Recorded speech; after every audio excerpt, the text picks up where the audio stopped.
taking just a second. We'll hear a little bit of feedback and then we know that we're live streaming.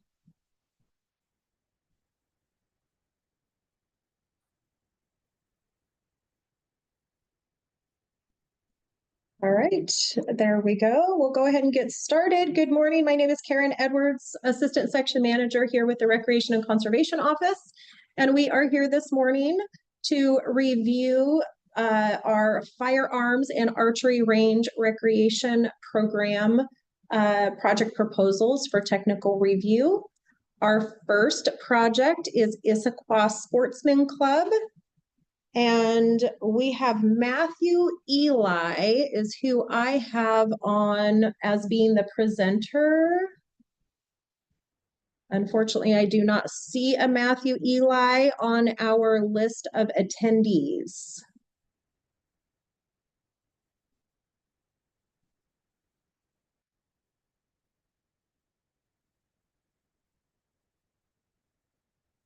Dan, do you know, did Matthew get in touch with you?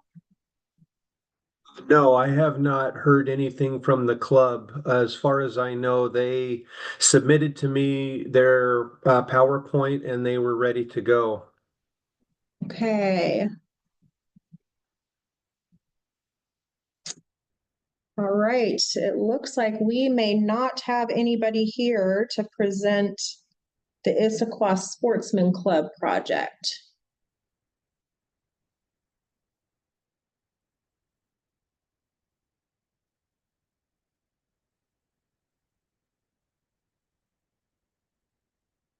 Okay, we're going to give them a call and see if they have somebody who can jump on and present.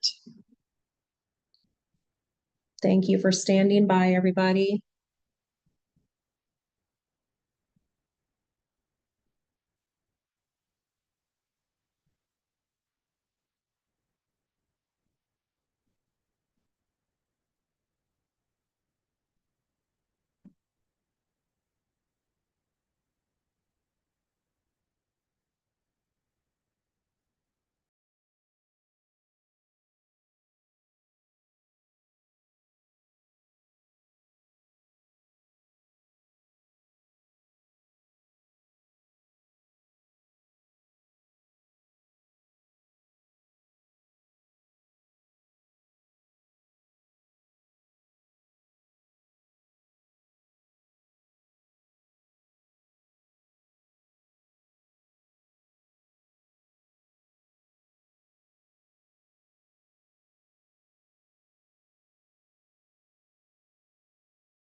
Okay, well, unfortunately, we are not getting anybody on the line for Issaquah. We're going to keep trying. So why don't we go ahead and take another short break? The next presentation will be Gig Harbor Sportsman Club at 10:30. If we do get somebody from Issaquah on the line, I will give a shout out to everybody so that we can jump back on. So apologies for the inconvenience and thanks for your patience, everybody.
So we just had somebody jump on, it says DRWEA. Does that by chance happen to be somebody from the Issaquah Sportsman Club? No, this is Don from Gig Harbor. Dawn from Gig Harbor. Okay, Dawn, we are on schedule to have Issaquah, but we do not have anybody here from Issaquah. We believe it may be because of the windstorm last night and they may be without power. So we are running a little bit early. If everybody is ready for our 10:30 project, which is Gig Harbor Sportsman Club. Fantastic. We will just go ahead and roll right into that. So if you're ready, Dawn, Okay. to go a little bit early, I will start your presentation here. And then I am going to hand the remote over to you. Let me find you here. Okay, and Dawn, you should have control of the screen. If you want to move your mouse around a little bit, I will let you know.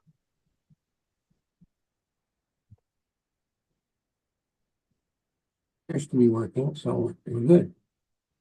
Yeah, so go ahead and move your mouse around a little bit. It takes a little bit for it to transfer controls over to you. Okay. And then maybe try to advance your slides forward and back. Should be right click, right?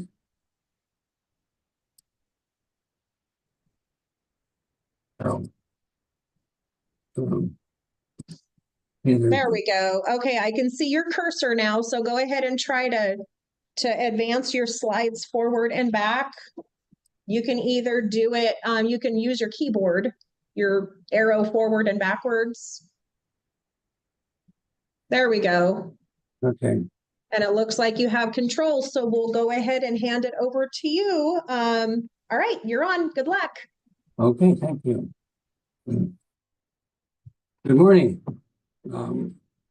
This is the Gig Harbor Sportsman's Club on a real nice mid-September afternoon. Notice our beautiful green roof. It's a previous FAR project. So I'm Don. This is application 24-2279, the maintenance shed and storage facilities renovation. Incorporated in 1948, our club has been a continuously operating shooting facility for 77 years, and it was an informal facility before that.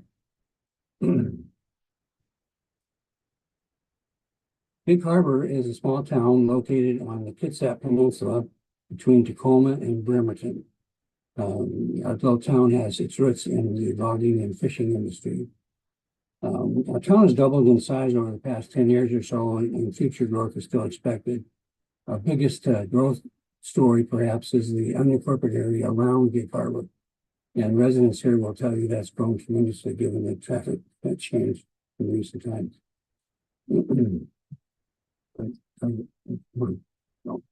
This is a facilities club layout, and this is a picture from Google Earth.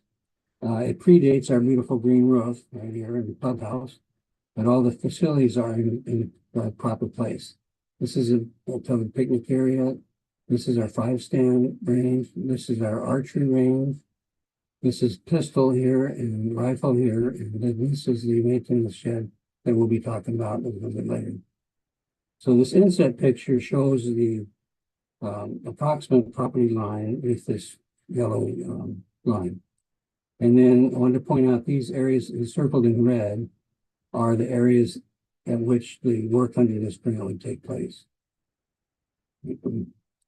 So our goals for this project are pretty straightforward and simple. We want to renovate the maintenance shed and archery storage. We want to increase storage at the rifle and pistol and 5-stand. We want to repair some dry rot, and we want to improve the appearance of the maintenance shed area.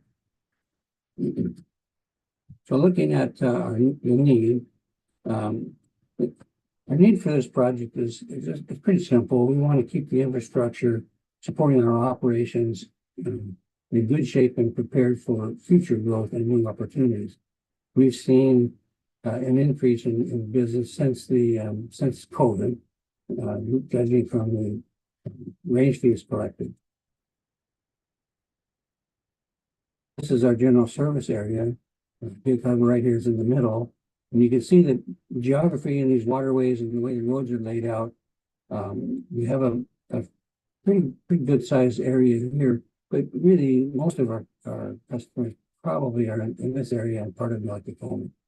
But our range is the only range in this area that has all of the variety of shooting opportunities. There is a club in Bremerton that has trap and skeet, but no rifle. There's a club down here in University Place that's rifle and pistol, but it's private. There's clubs over here in Gal, but they're quite a ways out. Small club in Vashon that is private, and there's an archery course out here in so keeping us there. So we're the only ones here. So continuously improvement of our ranges is what we're going to serve all of our customers. The immediacy of threat, we don't see this as a big threat, but it's something that we need to pay attention to. This is not an acquisition project. This work could be done later, but we lose time if we wait till later. So we think that the way to keep our competitors at bay and keep our members and customers, public customers, satisfied is to keep the good maintenance of our facilities and just provide a very good place for people who want to come and shoot.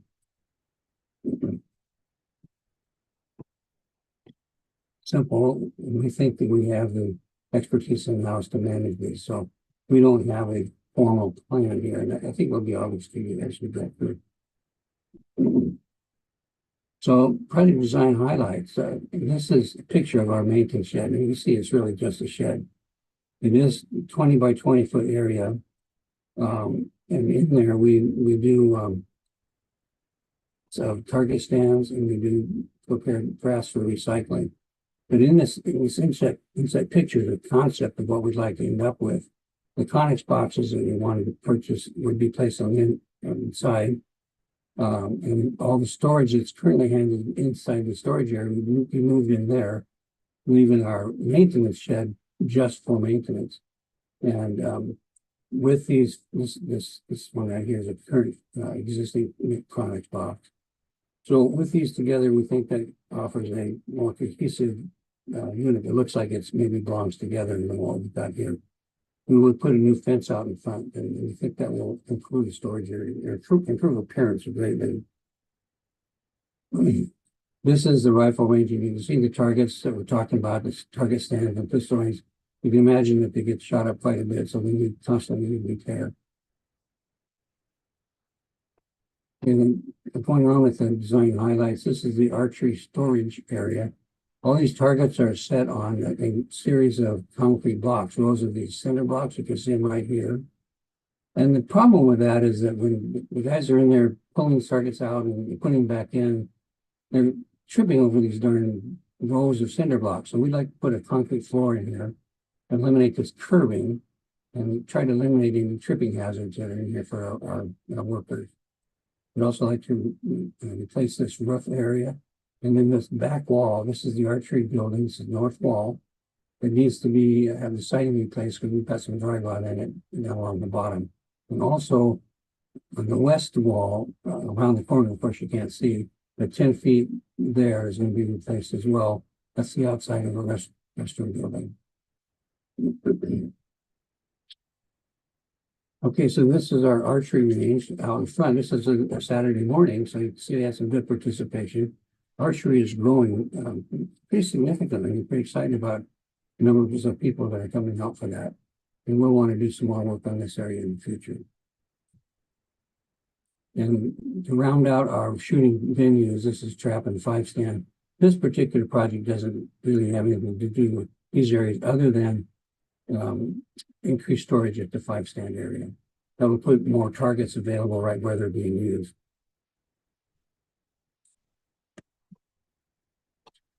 So moving on to the impact of our surrounding properties is pretty simple. There's no changes. There's no increase or decrease in noise or projectile hazards. It's really only about storage and maintenance. We tend to be invisible to our customers Um, um, Expansion and renovation, again, it's the same story. This is only the maintenance and storage area, not the range facilities themselves.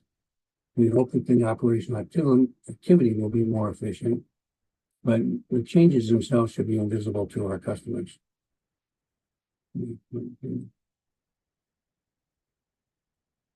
Health and safety.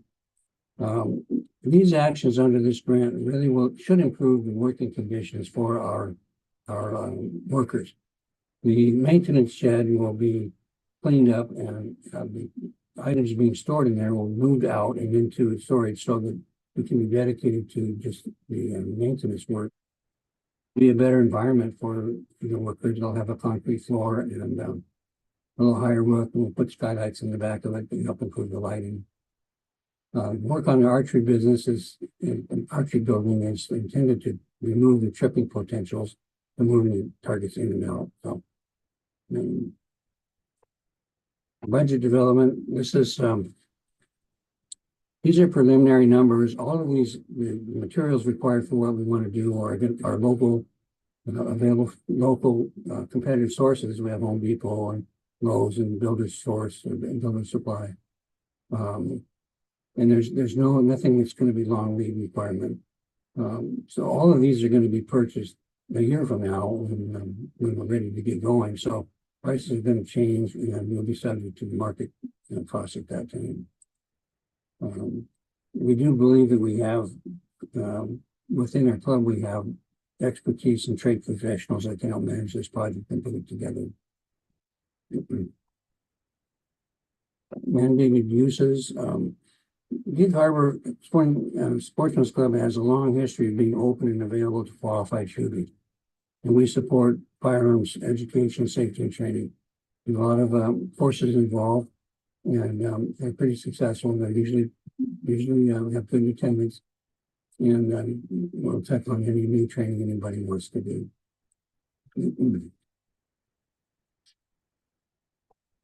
Public access. Our shooting hours are posted at the club and published on our website, and anyone can shoot during those hours after passing an orientation, which includes a rules test and a practical shooting test. That's a rare occurrence when our range is not open, but occasionally we'll have the unavailability of a range officer if someone's sick and doesn't show up. But that's pretty rare because we usually have 2 or 3 range officers in place.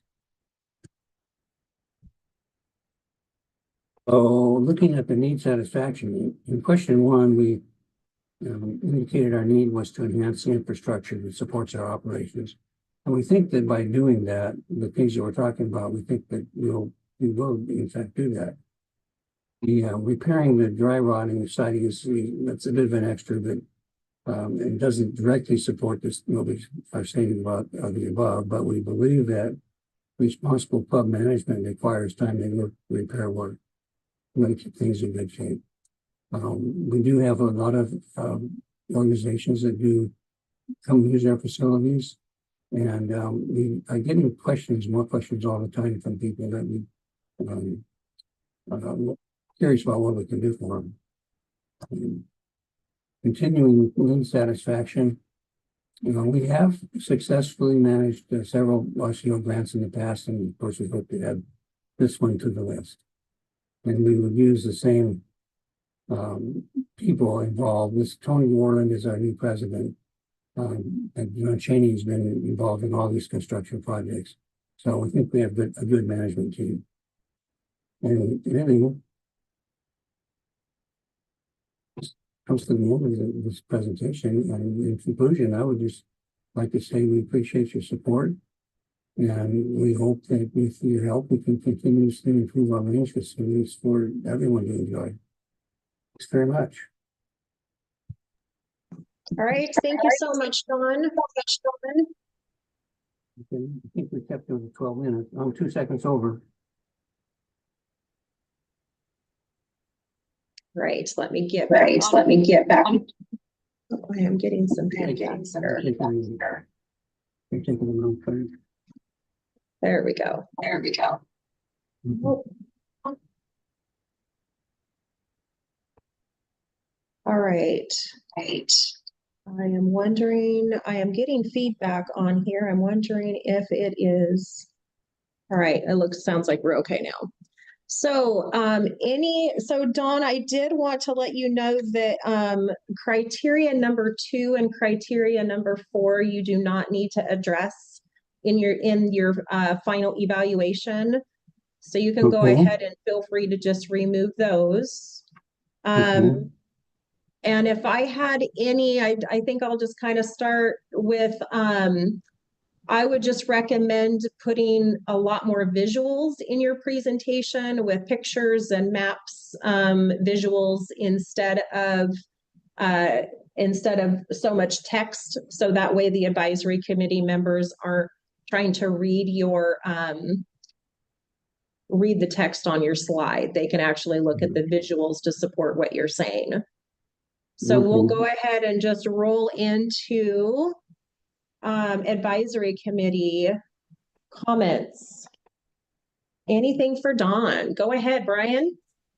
Yeah, the only thing, and it's kind of in line what you already said about the visuals, where you have some damage such as dry rot, it would be good to include that as evidence, right, to indicate your conditions that you're trying to improve, which are obviously a needed thing and a good idea and safety related. So I would say just enhance the evidence related to those. Okay.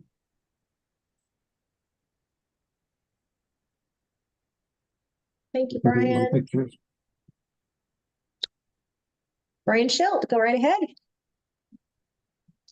Hey, Don, Brian Schilt, great job on that roof, by the way. And in relation to what the previous Brian said, the pictures of the damage of the drywall and stuff when you were doing that roof project were very compelling to the decision making when you did that. And it looks amazing, by the way. I remember how terrible that looked before. One other thing that I would like to see is a little further breakdown, and I think they might bring this up to you as well on the financial part, maybe as opposed to just the volunteer dollar amount, how many hours you expect that to be. Just a little more. It's a very reasonable number, by the way. We see a lot of things where the volunteer hours are like 2/3 of the match, and I'm happy to see that you've got that pretty contained on this project. So otherwise, looks like a good project for what you're going to achieve for what you're spending. That's all. Thank you. So 500 hours is all we have here, by the way.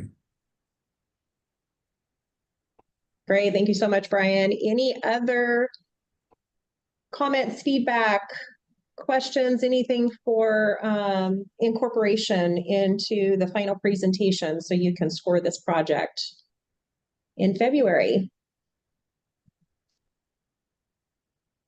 All right. Thank you so much, Dawn. Off now, you're done with me? Yeah, we're all done, and your grant manager will be in touch with you with this feedback as well. Okay, thank you so much for all your attention. Appreciate it. Thank you so much, Dawn. Day. You too. Thank you. Bye. All right, so we are still running a little bit early. I do not see Tri-Cities on yet. Yeah, Karen, this is Jesse. Just letting you know, Ron from Tri-Cities should be clicking on momentarily. All right, great. We will wait just a minute or two for Ron. I do see Chad Edson on for Department of Fish and Wildlife. So Chad, you are not scheduled until 11:10, but we can certainly start early if you're ready to go. Yeah, I'm ready, I suppose. Great. Okay. Is everybody okay with that? If we just go ahead and roll into Fish and Wildlife, this would be the project scheduled for 11:10. But we will go ahead and go right into this one. Good to see you, Chad. Good to see you too. All right, let me find you here and then I will get you. Okay, you should have control now, Chad. So go ahead and move your cursor around. It looks like you have control over it. So if you want to try to just advance forward and back, looks like you've got it. Yeah, if so, advance for. Oh, I got it. Let me see if. Yeah, so you can use either the forward and backward arrows on your keyboard or those little arrows that are really hard to see at the lower left of your screen, whichever is more Perfect. convenient. Keyboard right. seems to work lots better. Okay, good luck, Chad. All right. Good morning. My name is Chad Edson. I'm the Wildlife Area Manager for the Washington Department of Fish and Wildlife and the sponsor for the North Potholes Target Shooting Range proposal. Thank you for your time and the opportunity to share this project. So the proposal site sits in Grant County, about 6 miles west of the town of Moses Lake. See it there with the star. The site is owned by the Bureau of Reclamation. WDFW manages property under a 25-year management agreement.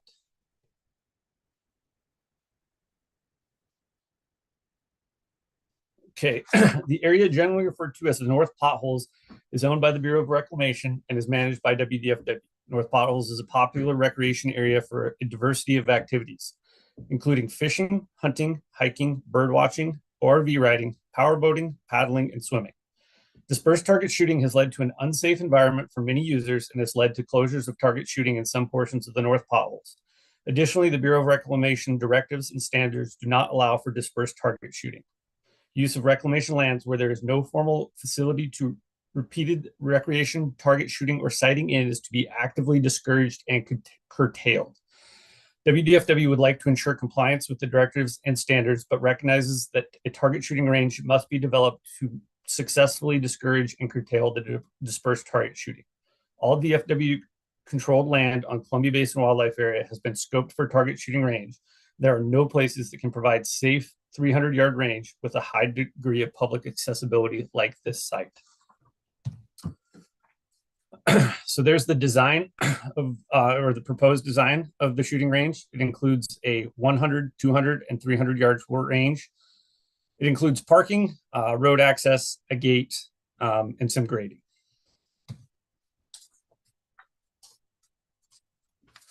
The range will ensure that the direction of shooting and backstop maximize safety and reduce potential sound impacts and fire risks to nearby residents to the south.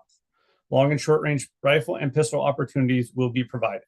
The area will be managed with a fire break and fuels reduction methods such as mowing and cheatgrass control to ensure any fire starts can be quickly extinguished. The shooting lanes are flat and gentle slopes, and a public vault toilet exists within a couple miles down the road at the Sand Dunes Road.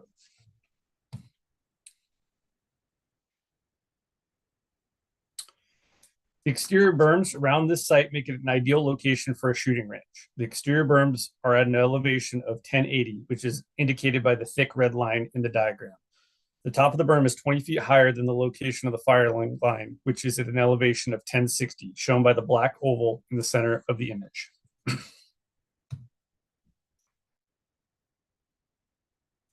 The nearest residences are 0.32 miles away, and the direction of fire will be directly opposite of these residences. There is an excellent backstop afforded by the existing southern berm. The site will be located just off Interstate 90, making it very easy for enforcement officers to patrol and for easy access by the users. The higher ground immediately north of the firing line should help buffer noise impacts to the north. This project is a new development. There is no significant history of target shooting at this location. We expect to construct this range in 2 phases. After full development, use will be monitored to determine the need for additional amenities and expansion of opportunities. The site has ample room and opportunity for growth.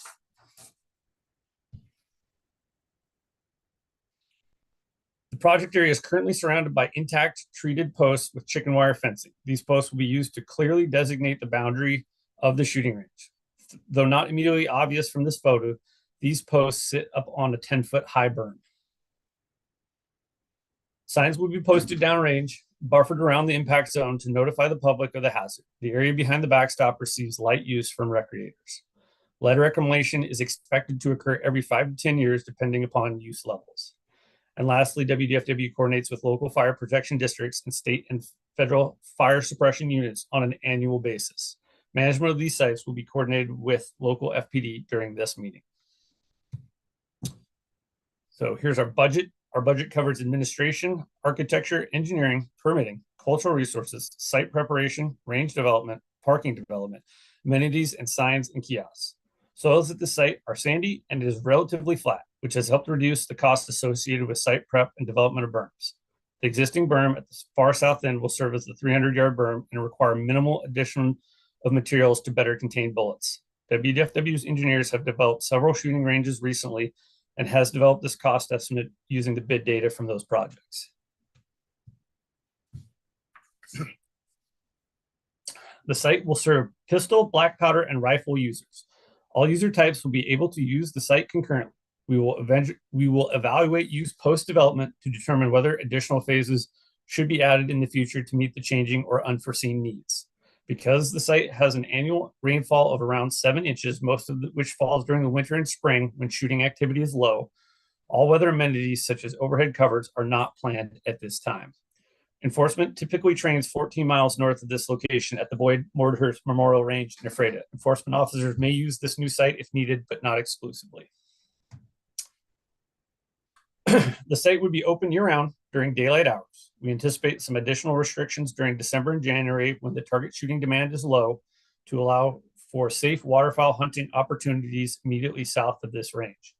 Additional restrictions could occur during high fire danger, which typically occurs during early July through September. However, if fire abatement measures allow for it, we will be able to maintain the site open during high fire danger, perhaps using morning-only restrictions. We will make all efforts to ensure this range is open to the public as much as possible. 2/3 of the Columbia Basin Wildlife Area consists of land owned by the Bureau of Reclamation, where dispersed target shooting is prohibited. Historically, target shooting was not enforced on Bureau of Reclamation lands due to the lack of enforcement capacity, but they've since contracted with the BLM for a part-time ranger, and they're beginning to enforce this rule, as seen from the previous map of closed target shooting areas. Additionally, during the 2021, the Washington Department of Fish and Wildlife implemented target shooting rule changes, which required that shooters use safe backstops measuring at least 8 feet high. These changes have greatly reduced public target shooting options and could create conflict between enforcement and target shooters without adequate locations to direct shooters. That's my presentation. All right, thank you so much, Chad. I'm going to go ahead and take back controls here. Any comments or feedback for Chad? And Chad, I had that you still had about 5 minutes left. So for final evaluation, if you wanted to incorporate anything, you have plenty of time to. Perfect. Brian Chilt, go right ahead. Hey, good morning. Couple of things. The description outlines phase 1, but it sounds like you're going to do all of the berms. So just okay, phase 2. I didn't really get, and maybe you mentioned it, what the phase 1 and phase 2 was. So I'm seeing that now. So it is in your slide. And I may have been reading or zoning out while you were talking about it because I was trying to read the description at the same time. My apologies. One question I do have, and this is probably going to go as much to staff. I thought that we had a blue sky rule on new ranges, and is that not applicable to this range, and that would be baffling or whatnot, on the firing line? We will certainly look at that, Brian, and make sure that this project is eligible prior to coming back in for evaluation. Gotcha. Yeah. I don't, that may have changed. I know that it was something that was previously required on new ranges. Other than that, I do like the idea of these types of ranges, and we've seen this be successful in some other RCO projects where we took this dispersed shooting and got them into a place where trash could be managed, people were more contained, and it was much safer for the public. So I applaud what you're doing there, Chad. So that's all I got. Thank you. Great. Yeah, we'll certainly look into that, Brian. You bet. Thank you.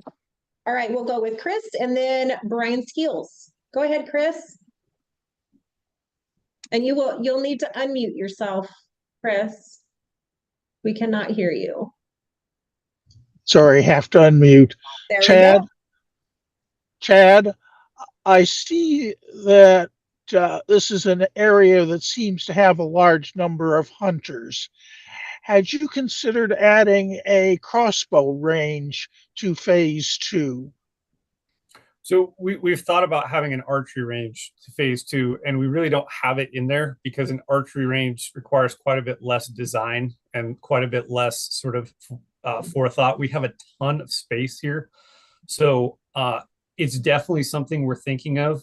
We don't quite have a good feel for what the demand is on an archery type range because you just don't see the effects of an archery range. You know, folks take their own target out and they pick it up at the end of the day. So we don't have a good feel for exactly how much is going on out there, but it's certainly something we're considering. And I would likely think that if we got to build this out at sort of full capacity, that it would include an archery range.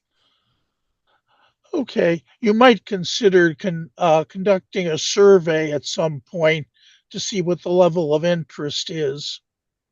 Yeah, absolutely. Great. Thank you so much, Chris. Appreciate it. Go ahead, Brian. Brian Skeels. Yeah. Question, the other Brian mentioned something about blue sky rule, and for us newbies, it would be nice to understand what that is in, real brief description. Brian, I would actually have to look that up because I am unfamiliar, but I see we've got Marguerite Austin on here. Hello, Marguerite. Thank you. Hi, and good morning, everyone. Basically, and by the way, you folks can find this inside the policy manual for the FAR program, which is manual number 11. And the policy and the rule that I think Brian was referring to is what's called our range and course safety. So it's in the manual. It's on about page 22. I think that's like PDF page 26. But what that basically says is that we as RCO staff don't certify anything as being safe. However, all of the applicants will have to run their projects through an engineer who helps to certify a certain level of safety. So where you talked about the no blue sky kind of rule, this one basically says that everything that's built has to be planned, designed, operated, and maintained to contain bullets, arrows, shots, or other projectiles. And so these must be constructed to contain those. And what we would do in the case of the project that was just being described, if Fish and Wildlife has not described it in such a way, we may be asking them, they may want to modify their scope so they're not doing all three of the ranges they had initially done, but just making sure it is designed in a way for containment. And so they'll take a look at that rule and work with their engineers to try to make sure it meets that criteria. But that's really what the criteria is. It is to contain projectiles so that the activities are somewhat safe and that we don't have issues or concerns with other neighbors. And Chad, you did a very good job of showing where residential areas are, which direction people would be shooting, trying to understand where the berms are as well. And so it may be that baffles are needed in this area. And so that's why between now and when you finalize your project by technical completion, there may be some modifications that you need to make. But either way, it'll have to be looked at by an engineer before we will let it go to the next step. Does that help answer the question? Thank you very much. That definitely does. I just wanted to add one more thing, that I do second the archery and especially crossbow, future project here, because a lot of us are getting older. I'm an archer and my shoulders are getting bad, and someday I'm going to have to go probably to crossbow. I could now, but I haven't yet because I'm still just dealing with pain. But it's a piece of the user group that would be of benefit if we had that capability in these facilities. Thanks. Right. And keep in mind that for existing facilities, um, if somebody needs to come in and add things like baffles or berms, we actually reduce the amount. They can request a little bit of additional funding. The matching share is just less than what it is for the regular projects. And I think you heard Karen talk about that earlier for those that need to answer criteria 4. So yeah, the goal is to try to make them as safe as possible. Thank you, Marguerite. Appreciate it. All right, John, go right ahead. I thought this was a great presentation and a very worthwhile project. My curiosity is if you've had any feedback from the residential neighborhoods and what the potential for development in that area is.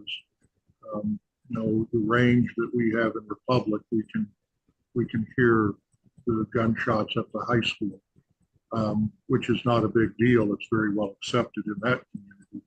I'm just curious if there's been any feedback or communication with those homeowners or potential developers. Thank you.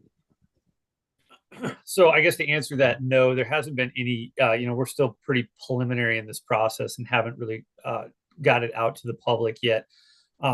Sort of as a side note, right behind, the design to the, what would be north left in this picture is I-90. So there's a considerable amount of noise from the freeway. And if you go south of I-90, it's basically a couple miles in either direction is all state or federal land. So as far as like development on the south side of I-90, it's pretty contained to further away from the range. So essentially there shouldn't be any extensive new development within close proximity to the range. The folks that are there, the houses are there. So it should not provoke, development shouldn't pose too much of an issue, but scoping to the neighbors absolutely is sort of the next phase of getting into this. To be fair, you can hear gunshots from all those places from the dispersed shooting that's occurring in the area currently. So while this would certainly concentrate it, and I hope, future we would be successful in drawing folks to this and, creating something that they're interested in coming to, but it would not be putting a target shooting range in a place where target shooting is not currently occurring, at least in some form or fashion. So I think it's not terribly out of place from what's occurring now. That may be something good to incorporate into the final for evaluation. Yeah. Yeah, absolutely. Thank you for that. Go ahead, Brian Schilt. One quick follow-up. You mentioned the 25-year lease that you're operating this on. What is the remainder of that current lease? I think it's 6 years. To be fair, it was 50-year agreement before the 25-year agreement. So we've been in control of this property for almost 75 years, with no plans to not continue with the management. And the option is there to continue that. Okay, absolutely. Perfect. That's all. The entire wildlife area is sort of predicated on this checkerboard of U.S. Bureau of Reclamation land and state ownership fee title. So the agreement is integral to the entire existence of the Columbia Basin Wildlife Area. Right. Okay. I just wanted to make sure you might mention in there that agreement, because I think there is a stipulation for the time period that this would be available, and I'm not sure. I'd have to look back in the pamphlet to see what that is. Thanks, Lou.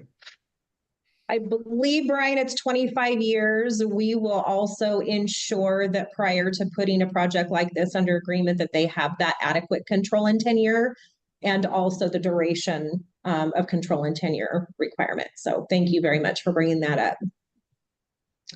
Okay, well, I think we have time for one more. Rex, go right ahead.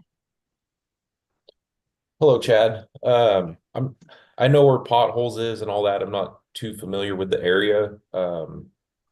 People accessing those other shooting sites, the dispersed shooting sites, will they be driving by this area and maybe mitigate some of that?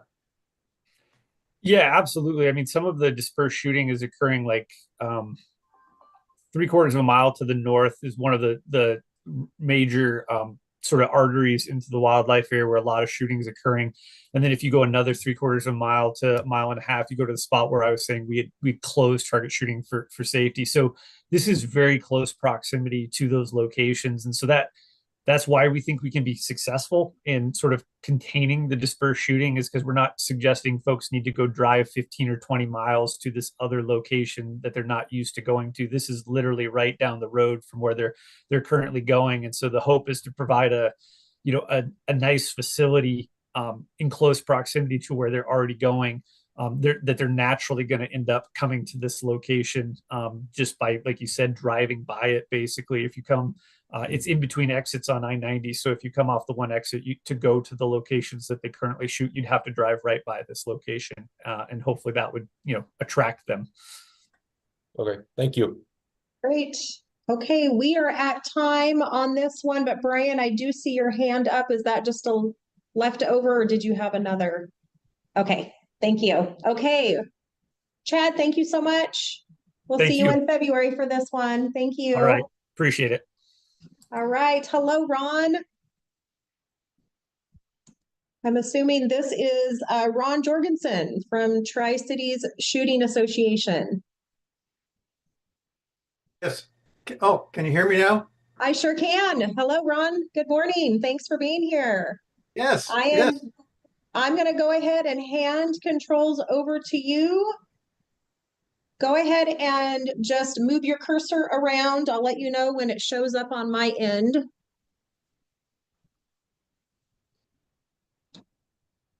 Sometimes you have to click or double click to get it to kind of grab a hold. There we go. Okay, so it looks like you have controls now, and you can either use your keyboard arrow and back buttons, or there are some real faint arrows at the bottom left corner of your screen, whichever way you choose to advance your slides. Oh, okay, there we go. All right, and I'll turn it over to you. Good luck. Okay, well, thank you very much. Again, my name is Ron Jorgensen, and I'm here to present some information on a project to add a canopy to a recently completed shooting range. And my name is Ron Jorgensen, and I'll be representing the Tri-Cities Shooting Association.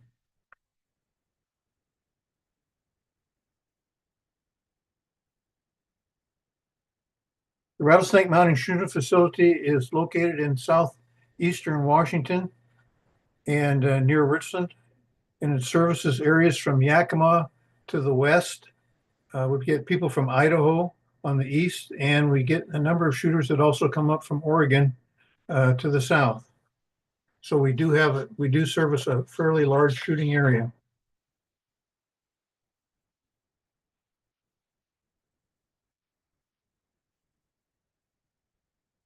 The primary regional area serviced includes the Tri-Cities, which is Richland, Pasco, Kennewick, and we also add in West Richland now, which is another large growing metropolitan area here in the Tri-Cities. And shooting sports in this area have become extremely popular and are continuing to grow in popularity.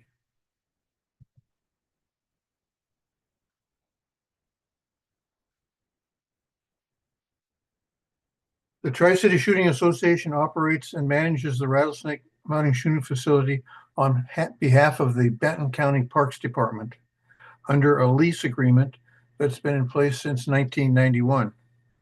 The shooting range covers 1,100 acres. It's about 15 miles from Richland, and the Tri-City Shooting Association has responsibility completely for managing of the range. Oh, and I want to add that the current lease agreement runs through 2040, and the shooting range has a current membership of 2,455 members, and activities are overseen by 677 qualified range safety officers.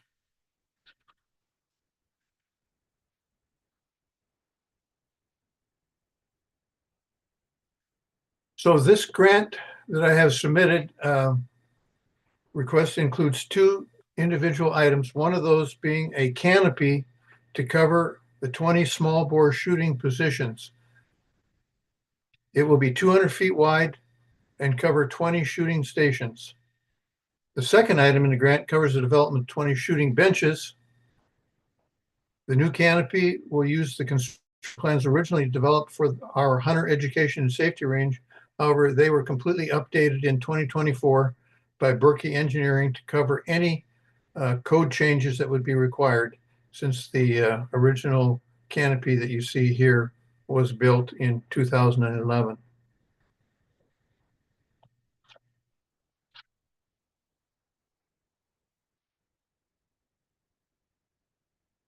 So in 2023, we had almost 25,000 shooters participate at the rattlesnake mounting shooting facilities. And there's actually 5 different facilities, but we have a public range which is open to the public on Wednesdays, Fridays, Saturdays, and Sundays.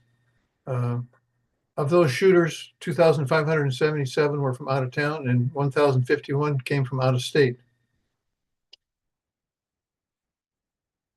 The population in this area continues to grow, and it's the 3rd largest popular area in the state of Washington. And we got over 300,000 people that live in this area right now. The Rattlesnake Mounting Shooting Facility is the only range in southeastern Washington open to the public with regular hours and is staffed whenever it's open with range safety officers.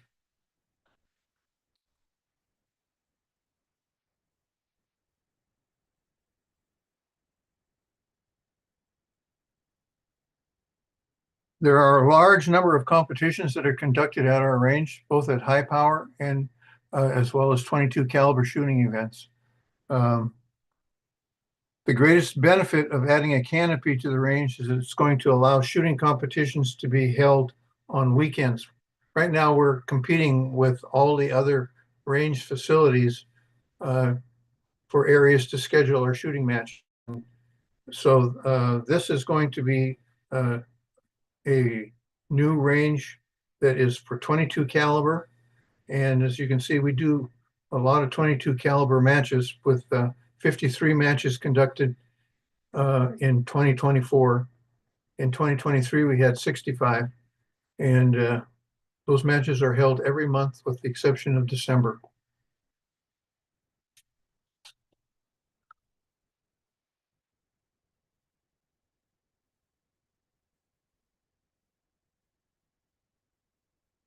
An archaeological review was originally completed in 2009.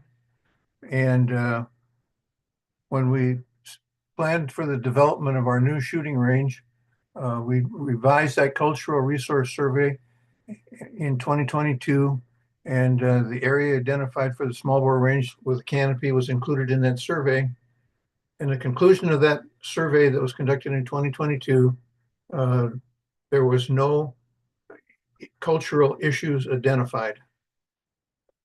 As part of the design, we also completed a SEPA Environmental Act Policy Act application, which was submitted in 2022.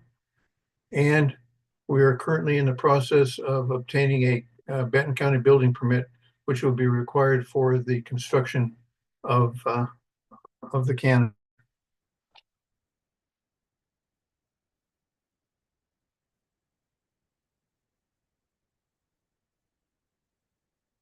The range, which is located here, is easily accessed off of State Route 225.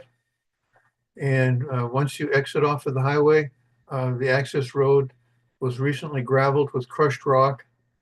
And that new rock in there obviously is going to limit dust and erosion. Also, the area along this red line in here is an area fenced for safety so that we don't get inadvertent people walking into the area. And the area is easily accessed via the road right here.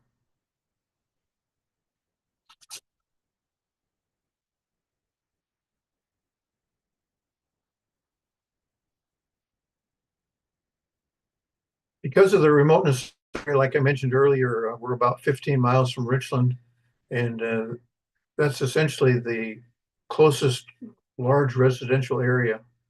Because we own 1,100 or we lease 1,100 acres, there's no potential for any development to be made anywhere near our range.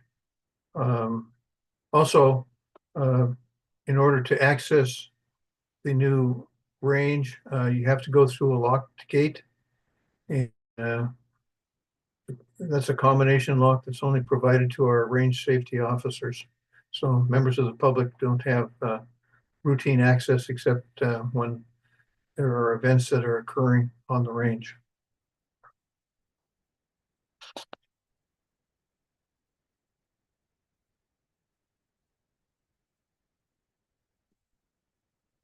This project doesn't expand or renovate the range. Canopy is really a phase 2 for this competition range, and the canopy being built on the range is the canopy being built on a new range which was completed in 2024. The new canopy provides a lot of different benefits. Obviously, here in Eastern Washington, we get a lot of hot, sunny days, and so it provides a shaded shooting area. It will allow us to shoot in kind of inclement weather, so we get shelter from rainy conditions. And we also have plenty of wind, and the canopy will help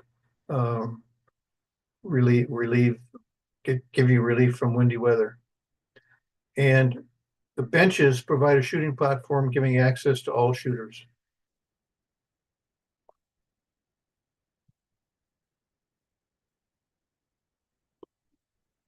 We contracted with an engineering company called Berkey Engineering, and they are the ones that did the original plans for the Hunter Education and Safety Range.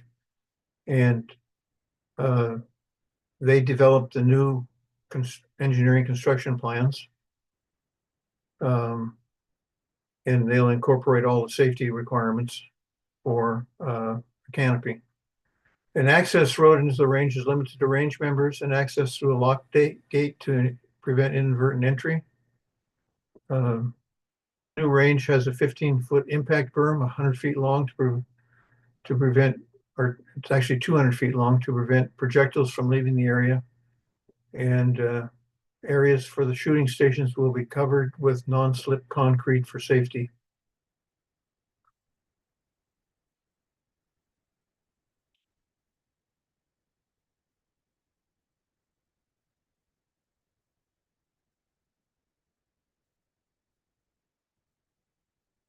Okay, our budget that was developed for this project, the small bore rifle range canopy, the canopy work and everything, $85,100 with 8.7% tax for a total of $92,503. The shooting benches, the estimates we have received for those are $9,614 with sales tax, and comes to $10,452. So the small bore canopy, as you can see, the base on which the canopy will rest will be concrete. The positions will have 4 feet by 6 feet by 6-inch bullet shields separating the shooting positions. And the shooting benches will be fabricated with steel thick laminated top. And as I said here, there'll be about $9,600 for a grand total of $102,955. We do have permits, the canopy building permits roughly $800, and our total project cost of $103,755.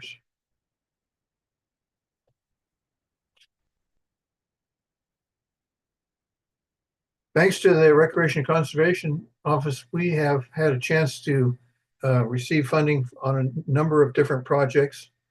And you can see here, this is the Hunter Safety and Education Range that was built back in 2011 with a canopy. In the middle here is the new competition range, which was just completed. And where this truck is parked right, that's the area across here, which is 200 feet wide, which will be where the new canopy is located. We also, our shotgun range, we built a new clubhouse, and we expanded our public range Rose Iris Range House. And we also paved the High Power Road. All of these were funded with grant monies from the Recreation Conservation Office. And as mentioned, they all were completed on time, on schedule, and on budget. Ron, I did want to let you know that we are already at time Oh, we for are? this presentation. Yeah, and you still have, I think, 3 more criteria to get I'll run through these I'll run through them real quick. If you could, that'd be great. Thank you. All right, sorry. I didn't realize that time went fast. Okay, so our public range is open from Friday, Saturday, Sunday, and Wednesday, with membership not being required. Law enforcement, active and retired military person on those ranges shoot for free. We do a lot of hunter education and safety sessions at least 6 times a year. And we work very closely with the Boy Scouts. And we do provide training for youth ages 8 to 18 a couple of times every year.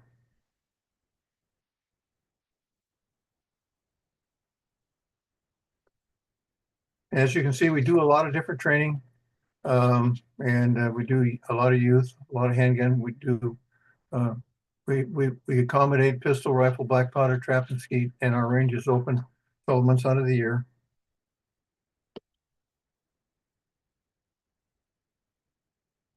And this is kind of our schedule.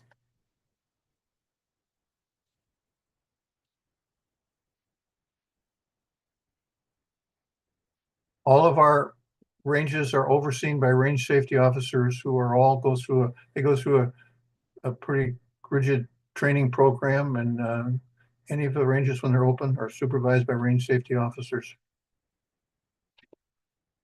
This is our fees we charge.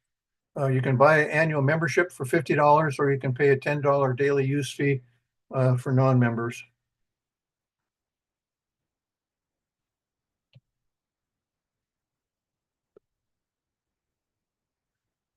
The new small bore range is going to be a great benefit because it allows us to schedule matches on weekends. Right now, we have to compete with other facilities, and we are forced to do matches during the weekdays, and that really limits who can participate because we don't get youths and we don't get people who have daily jobs that can participate. And this number here is incorrect. When I first put this together, I put that number in there, and our grant match will be $82,022 is what we estimate, and that's 51.3%. And Ron, you do not need to answer the applicant match question. So the only criteria that you would need to answer is the criteria that is scored by the evaluators. And you will not need to answer criteria number 4 either for this project. And your grant manager will be in touch with you to let you know which criteria is applicable to answer for this particular project. Okay, thank you. Yeah, you're very welcome. I also was hoping for a little bit of clarification on a couple of things. You had mentioned that the canopy, I think I heard you say that the canopy was built in 2024. Okay. The range that the canopy is sitting on was built in 2024. So this is like a phase 2 for that project. Got it. Add the canopy. Got it. Okay. All right. Just wanted to make sure because, these grant funds won't be available until after July 1st of 2025. So just wanted to make sure that none of the development was happening a bit prematurely. So wouldn't want to risk eligibility. Also, there was a couple of times that you had mentioned that this that there could be like exclusive use of this site and not open to the public. Is this and I think this is just maybe just clarity in your final presentation to ensure eligibility.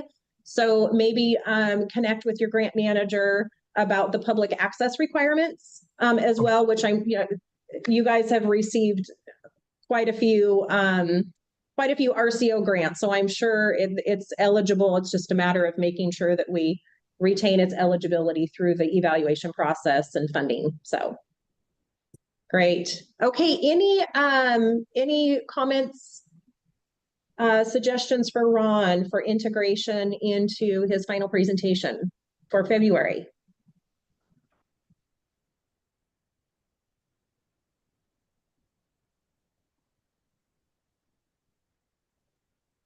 Aaron, this is Dan. Yes, Dan. Hey, I just wanted to, hey, Ron, how you doing? Good. Good. I helped you guys with most of those projects you showed that we built in the past, huh? So, hey, I just wanted to pipe in really quick. I know this grant now is this project will now be going to Jesse. He covers the east side of the state, and I'm on the west. But just a quick clarification, they're only required 8 hours a month to be open to the public to meet our requirement. So as long as they meet that, they're good to go. They can close the range down for events. They can close it down if there's member only events happening or something like that, but they just have to meet that 8 hours per month open to the general public for shooting. Okay. Much for that, Dan. I also wanted to provide a bit of clarification about the control and tenure, Brian, that you had brought up about the Fish and Wildlife Project. Yes. I just want to say, so you're good with your control and tenure. As the previous one, they'll need to do some changes. So I just want you and the evaluation committee to know that. And secondly, look forward to seeing you on Friday for a final inspection. Okay, good. Okay, that's all I got to say. Thank you. Okay, any last minute comments for Ron before we break him free? All right, Ron, thank you so much. Thank Thanks you. for being here. All right, and we'll see you in February for evaluations. Okay, and we are now at a break. We're running a little bit early. I do not see Anthony on, so why don't we go ahead and come back at about 11:40. So that'll give us about, I don't know, a little over 15 minutes for a break. And then hopefully Anthony will jump on a little bit early and we can get going early. Okay, have a great break, everybody.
we are just about there. I popped on a little bit early, and Anthony, do you go by Hi, Anthony or Tony? Tony. Tony, Tony. hello, Tony. Very nice to meet you. Hello, nice to meet you. Thank you so much for popping on just a few minutes early before your scheduled time. That's super helpful. My pleasure. You make the rules and requests very clear, so it's easy to follow. Thank you. All right, so I am going to, Tony, we're going to go ahead and take this minute to hand controls over to you. Okay. You should have them now, so go ahead and move your cursor around. I'll let you know when it shows up on this end. Yep. Do you see it? Me moving? Not yet. Sometimes you have to click. There we go. Now I can see it. So if Okay. you want to go ahead and try advancing either using your keyboard, or there are some little hidden buttons at the lower left, make sure you can advance those slides. Mm. You keep going down, they're very faint. Oh, Yep. yes, they are very faint. Okay. They're very faint. You can also use your arrow keys on your keyboard front and back to go forward and back as well, if that works better. Got it. Okay. All right. It's all yours, Tony. Good luck. Great. Thank you. Thanks for this opportunity to come talk to you. I'm Tony Chor. I'm the president of the Bainbridge Island Sportsman Club. We're here to talk to you about a remodel project we would like your help with. So this is the renovation of an existing kitchen in our clubhouse. Talking to the old timers in the club, no one can remember any renovation of this kitchen since at least 1968. So I think it may be even further back than that, but there's no record prior to that. Basically replacing the cabinets, flooring, and appliances within the existing footprint of the work. So there's no structural work planned for this.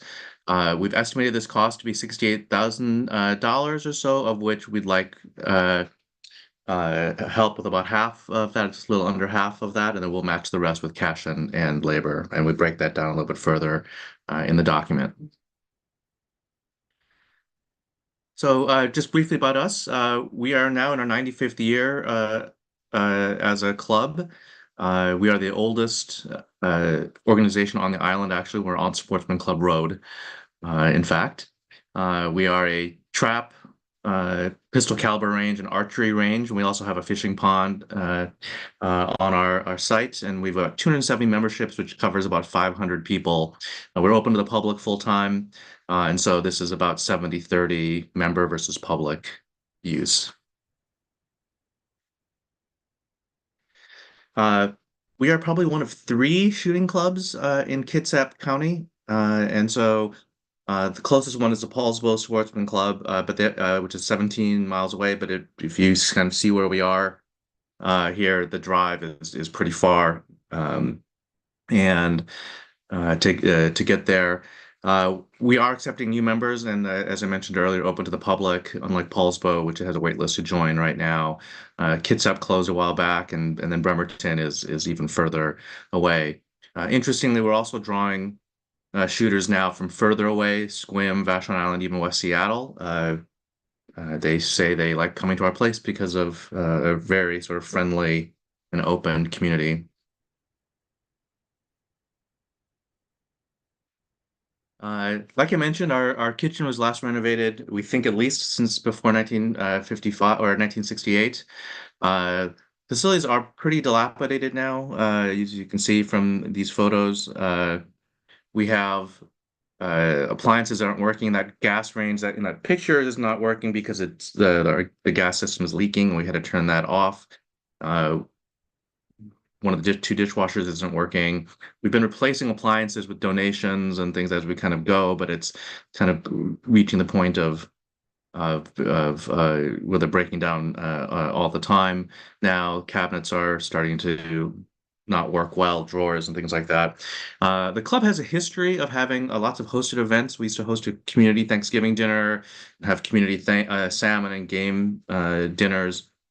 And prior to the pandemic, the organization stopped doing those because the kitchen wasn't workable and in keeping up. And so, in fact, now for our events, people mostly bring in potluck food and then either heat it up here or we've started grilling outside more and have stopped hosting these kinds of things. In addition to the community events, what we're finding is that for some of our all-day events like Hunter's Ed and other kinds of classes like that, not having a working and kind of welcoming kitchen is limiting our ability to do those events smoothly. People either have to bring their own lunches or they have to leave for that, and so it's just continually been a headwind now for us reestablishing and rebuilding the community after the pandemic.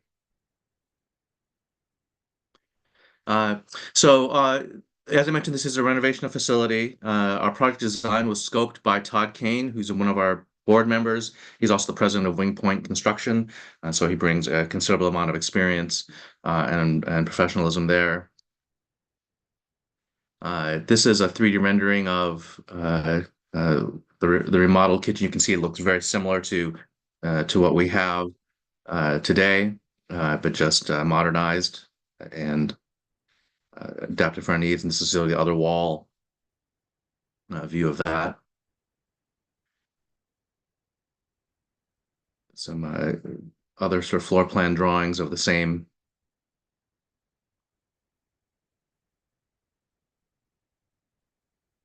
And then the elevations.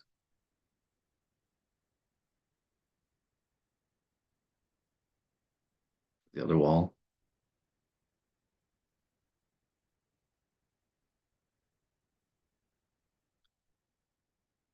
As I mentioned at the beginning, all the work is within the interior of the existing clubhouse, within our existing footprint, so there's no impact on the surrounding property.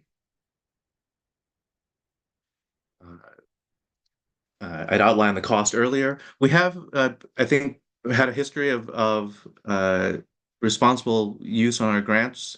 Our most recent grant was a couple years ago, or actually quite a few years ago now, to build the pistol range, to redo our berm for our pistol range. The agreement for that was $72,720, and we were within $1,000 of that, with the final estimate or the final cost.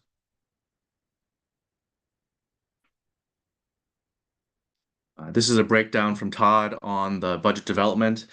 You see the sort of line by line breakdown, and then we made a distinction between the estimating the value of the in-house labor, which is mostly done at the $20 an hour non-skilled rate, although we do have a skilled plumber in our group who's an apprentice, and so we've used the Kitsap County rates as recommended.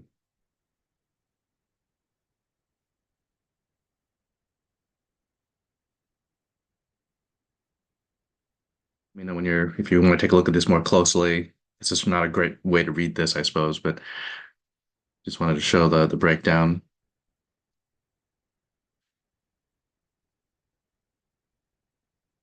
As we get closer into the date, we'll continue to revise these plans. These are obviously first level estimates and stuff, and then we'll go and spec out the individual appliances and things and get a slightly sharper estimate. I'll just keep going then. Our club is open, as I said, our club is open to the public, and I think we have been responsible in continuing to be open for our mandated uses. We are the police academy's firing range. There's no other shooting range on Bainbridge Island, so the BI Police Department uses our range, and we provide free memberships to the officers so they can come in and train on their own.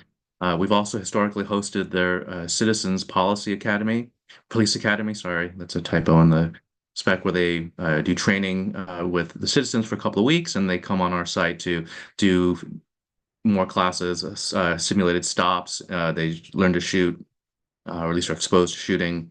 We offer pistol, shotgun, and archery training regularly, and in the last year have opened up more to try to attract more women to come shoot. We have an active women's shotgun group, and have started what's become a pretty popular public ladies shoot as well. And we have a very active youth archery program.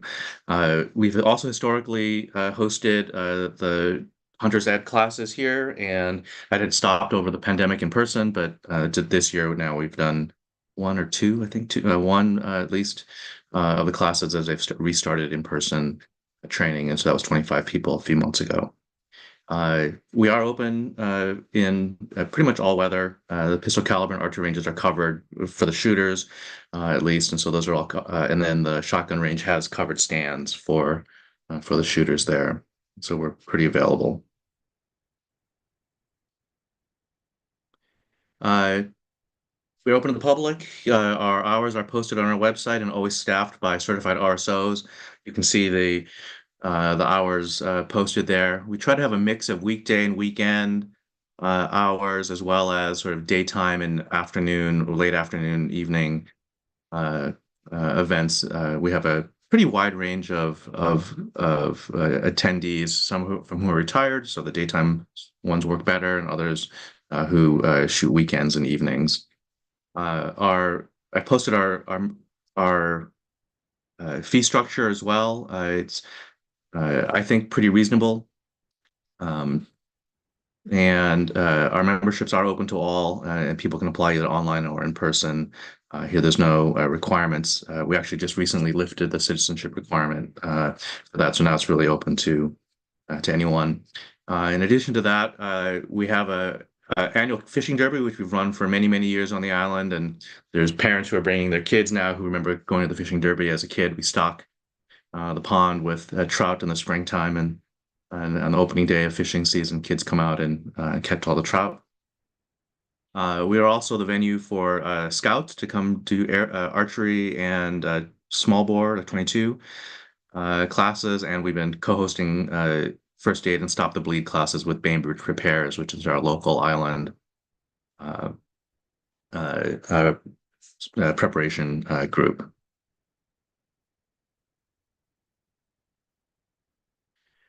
As I mentioned earlier, we think this remodel, or confident this remodel, will enable us to better hold these all-day training classes, as well as to be able to continue build our broader community more successfully, really year-round there. And we're pretty confident in our ability to spec and manage this.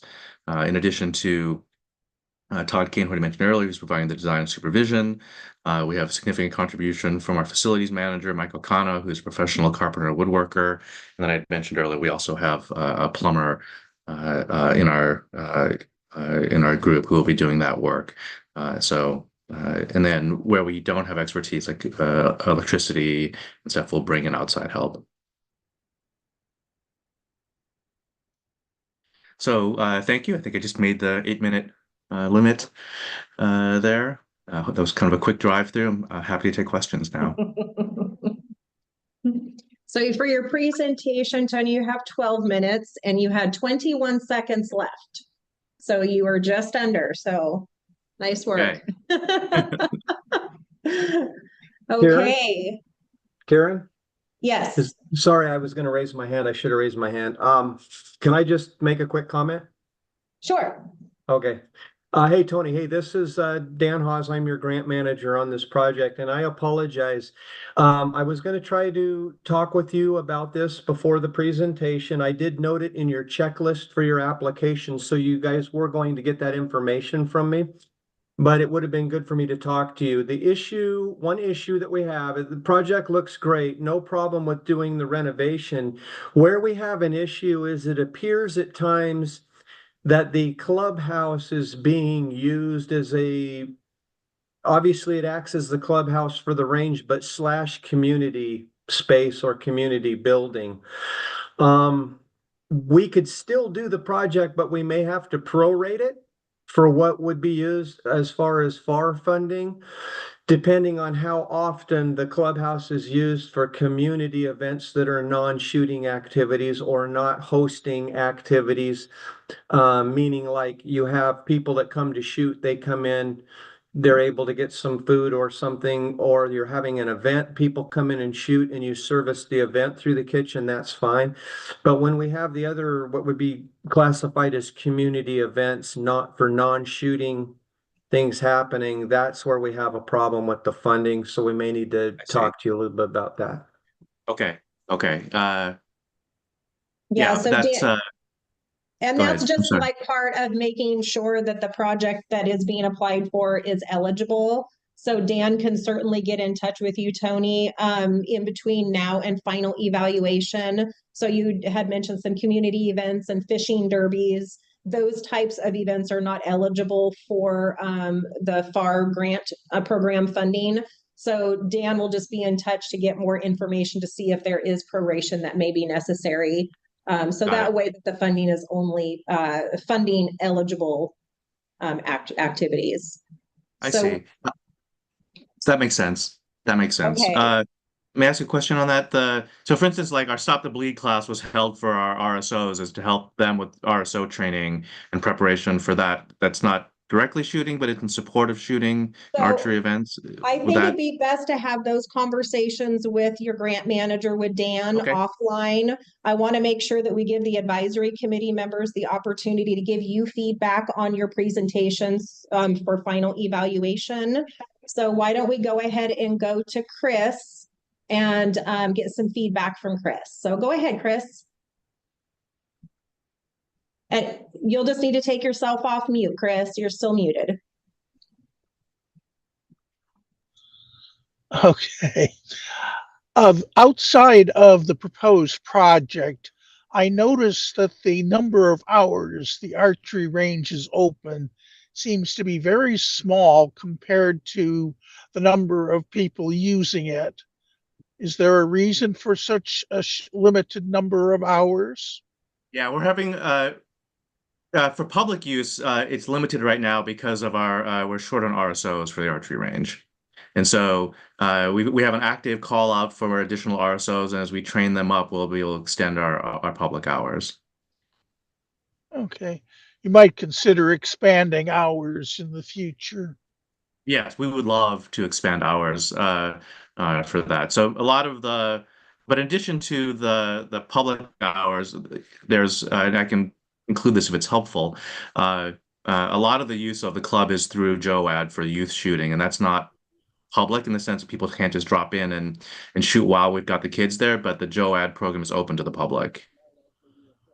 Okay. And I'll account for the hours that we're of how many hours we have for JOAD if that help if that you would find that helpful. Thank you, Chris. Any other? Go ahead, Brian Schilt. Yeah, hey, good morning. Thank you. I would just suggest maybe on your slides with the funding breakdown, maybe there was a lot of data there, and it's totally fine to have that as one of the uploaded files that we have access to on Prism, but I would tighten that up because it's just way too many lines of way too much information. Maybe appliances align, X align. And I would just question, everybody has donated labor or, labor compensation in their projects. The line item for supervision at $5,000, which is like 40% of your donated labor, just seems questionable, as you may want to be a little more specific on that. Okay. Yeah. Okay. One question I had on that was the estimate that Todd had provided from with his experience building stuff. There wasn't a rate suggested on the website for supervision, and because he's professional and certified for that, the $20 an hour didn't seem like the right figure either. And so I'll work with Dan to figure out what the right amount for that is. I think the hours are probably right, but I can understand how the cost might not be. That'd be great. Yeah, and definitely not disputing the amount. It just seemed like not a lot of description for a very large portion of the donated hours. That's all. Yeah, fair. Thank you so much, Brian. Any other comments, suggestions? Advice for Tony? Great. Okay, thank you so much, Tony. Thanks again for Thank jumping you. on early. Yeah, my pleasure. Thanks for all you do here and for consideration. Dan, I'll be in touch. Thanks, Tony. Yeah, so sounds good. Thanks, Tony. Thank you. Bye-bye. Okay, so Ken from Linden, I do not see online. Do we have anybody from Linden? Linden Shotgun Club or from Granite Falls Sportsman Club? Yes, Larry Flynn from the Linden Shotgun Club. From Linden. Oh, okay, so Larry, I'm handing controls over to you for this presentation. Okay. So you should have controls now. So go ahead and move your cursor around. I'll let you know when it shows up on this end.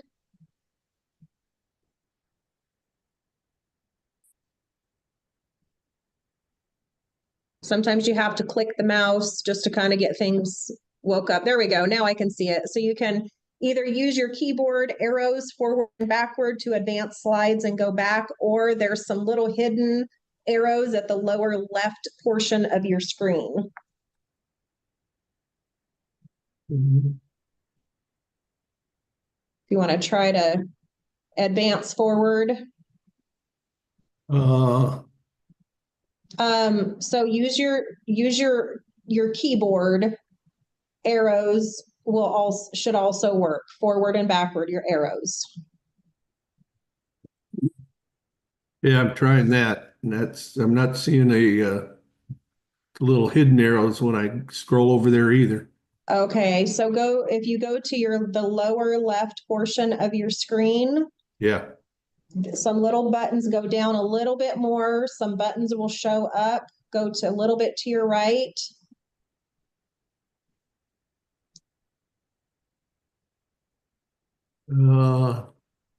Okay, you're on my other screen now, so you'll have to move over to your right and make sure that there we go.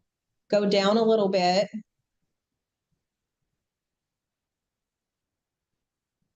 Go up to the screen there, Larry, and go ahead and just click your mouse. There we go. Now you should have controls. Okay.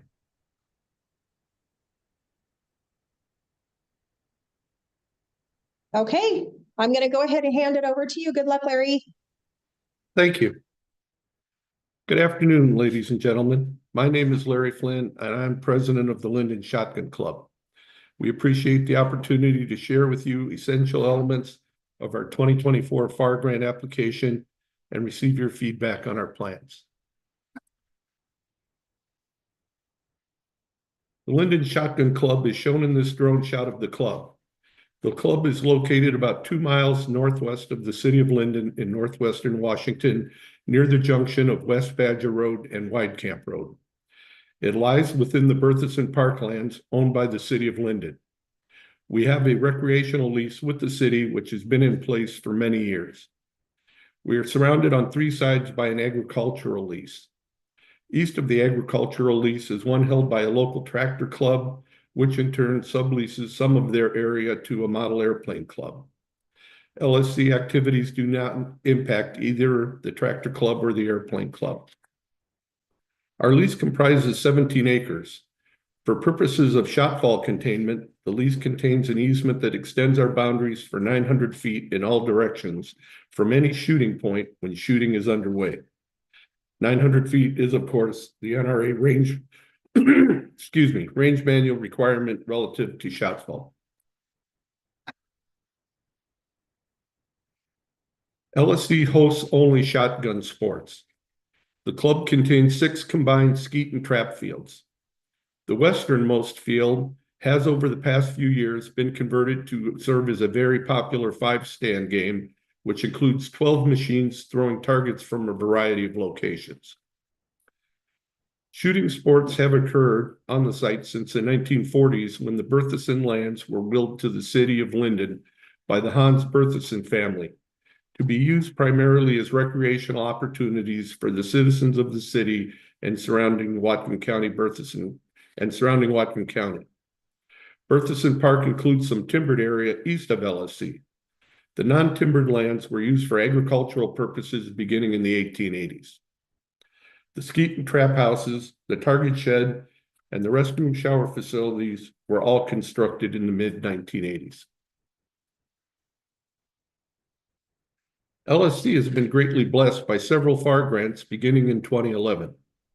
The clubhouse shown here was originally hauled onto the site as a dilapidated chicken coop, but the great building that we enjoy now was extensively remodeled through a FAR grant received primarily for that purpose.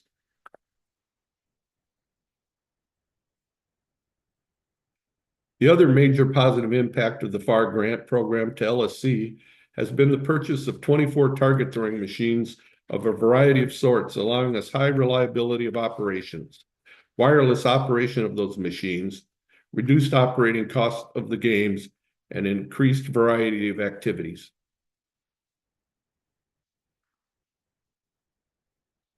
The various structures constructed on the site in the 1980s were built using quite high quality materials. While maintenance of all facilities has occurred, such as repair of breakage and painting, 40 years have passed since the original work was carried out. This proposal to RCO is intended to allow major improvements of 3 types of structures at the club. These are the target shed, the skeet houses, and the sidewalks across the site. The 24 by 30 foot building that we refer to as the target shed serves as a storage facility and as a maintenance shop. Its concrete floor is still in good shape, but as you can see, the siding is deteriorating rapidly. This is occurring in spite of periodic painting and patching. We continue to store specialty targets in the building, but we now have a shipping container that holds our standard targets. We do store supplies, our zero-turn mower, ammunition, and other things in the building. It also includes a workbench for a variety of purposes. The metal roof of the target shed is also deteriorating and needs to be replaced as is shown in this photo. The siding and roof replacement will involve substantial in-kind work by qualified members of the club. The 7 skeet houses are constructed using concrete blocks. They have served us well. However, the grout mortar is deteriorating and needs extensive repair. That means that the grout work has to occur, but substantial paint removal beyond what the weather is causing must be done in order for that work to be completed. The work will prevent rain from seeping into the areas where the target machines are located.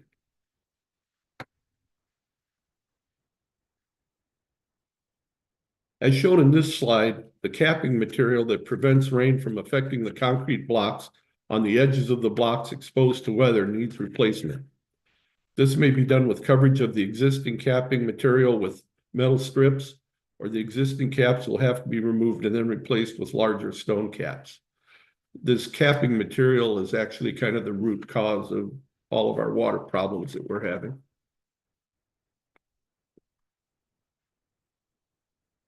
While having 6 fields for shooting activities is great, there are many hundreds of feet of sidewalk on the site.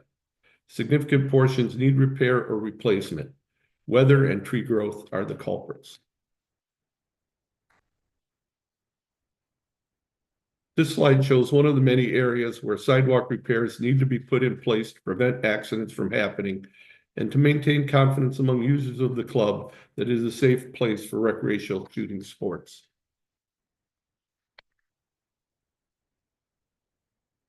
This slide shows a location where the sidewalk approaching the restrooms comes up against the pad of the restroom facility. Concrete work to create a slight ramp to facilitate wheelchair access will be carried out.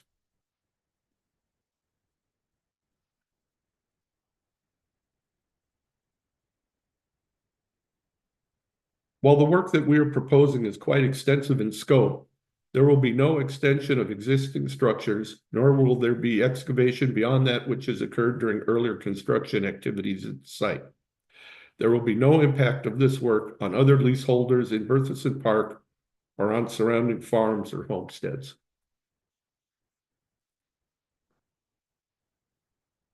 It is my belief that the evaluation criterion entitled expansion or renovation has been covered under the need and project design criteria already discussed.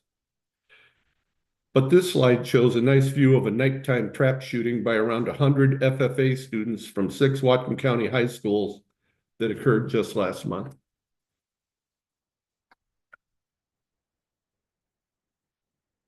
The proposed renovation activities, other than sidewalk repair, have little direct impact on health and safety of users of LSC. However, it is important to point out that we have a strong focus on safety that is evidenced by extensive signage and by insistence that shooting activities do not occur without at least 2 range officers in high visibility vests monitoring activities on both ends of the firing line. Quotes or estimates from suppliers and contractors for the proposed work are shown on this slide. All of the work will be done with a 50-50 match between LSC and RCO. A significant amount of the work on the target shed and the sidewalks will be done by qualified club members.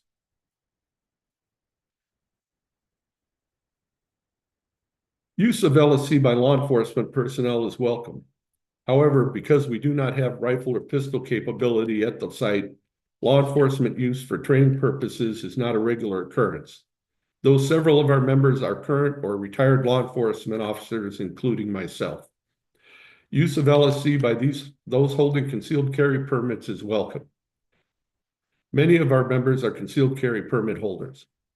Holders of hunting and fishing licenses are welcome at LSC. Again, many of our members are enthusiastic hunters, especially of waterfowl and upland game. Many people from the public frequent the club leading up to hunting season to practice up for their hunting experience.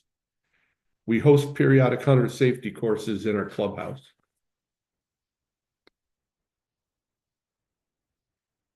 LSC currently has about 65 individual and family memberships, but the general public is welcome, and we have many frequent users of the facility who come to shoot, but do not become members for a variety of reasons. The public use that we are very proud of is our annual FFA Firearms Safety and Trap Shooting hosted at the club on 4 Tuesdays in September and October each year. Generally, we have at least 100 students from 6 Whatcom County high schools shooting on each of those Tuesdays. LSC are also proud of our Whatcom Claybusters, who are part of the Washington Youth Education and Shooting Sports, the WAYS program. Several of the coaches for the program are club members. We provide reduced shooting rate for all youth who come to the club. A generous donor member of the club donates funds to allow that reduced rate to apply to young shooters. LSC hosts 1 Open Pacific International Trap Association trap shoot per year, as well as 2 Washington State Skeet Association skeet shoots that are attended by shooters from across the state in British Columbia. We also host the Washington State Skeet Association State Shoot Championship every other year, alternating with the Seattle Skeet and Trap Club. That shoot draws shooters from as far away as Southern California and Montana.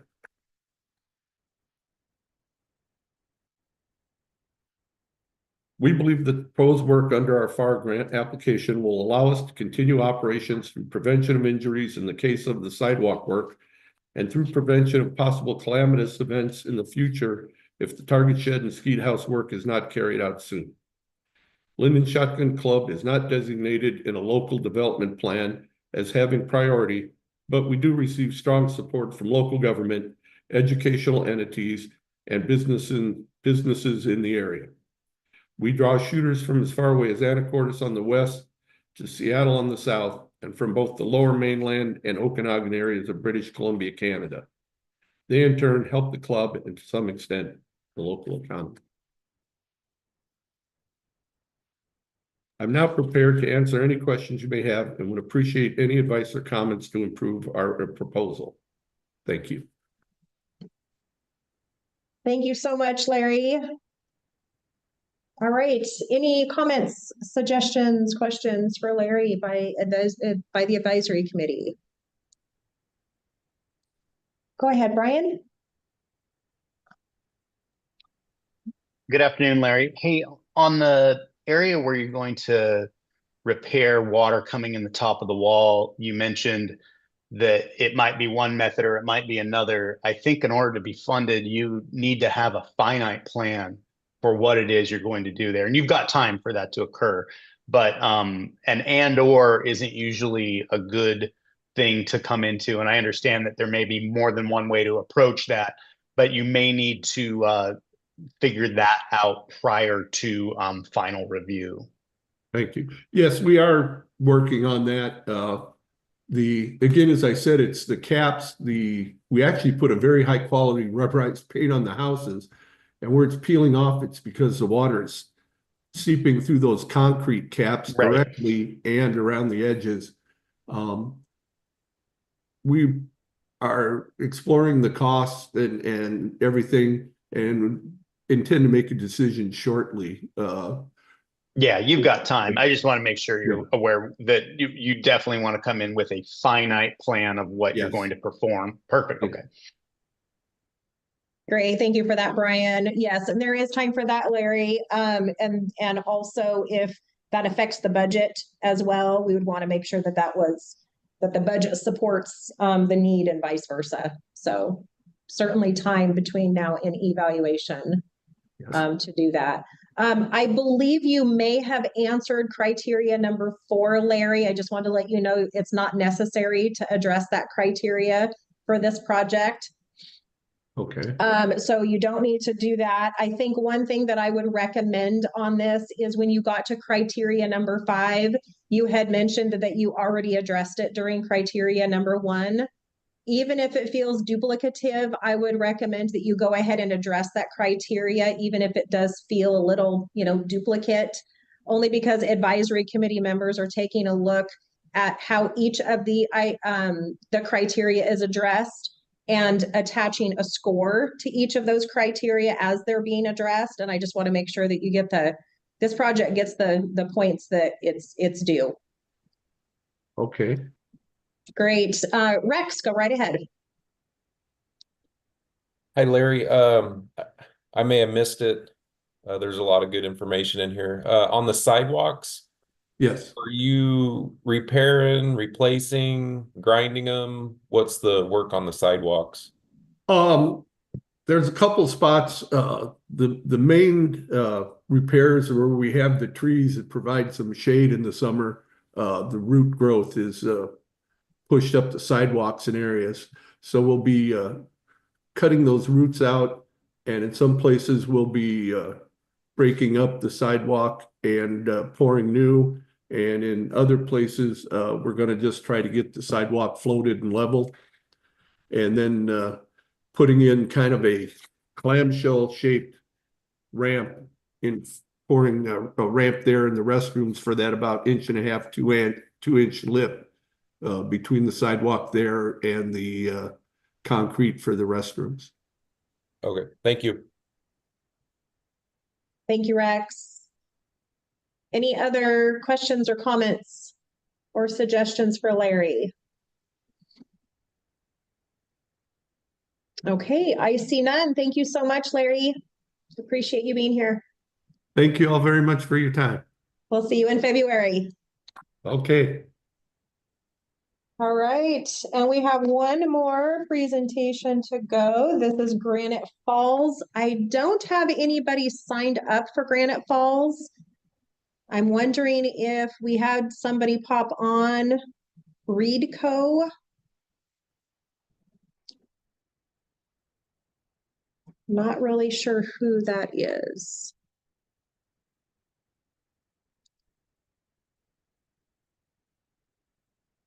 I'll ask them.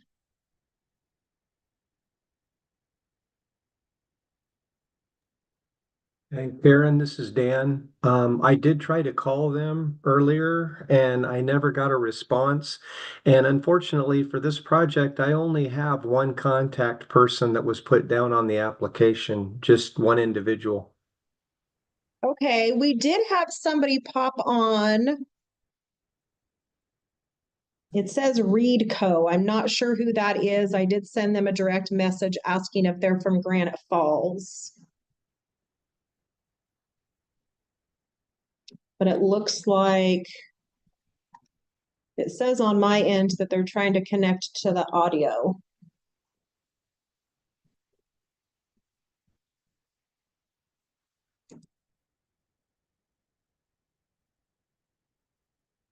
So we'll wait a couple minutes and see if they can't get connected. Their scheduled time is not until 12:25. Do we want to hang out here to see if they can connect to audio, or does everybody want about a quick 5-minute break?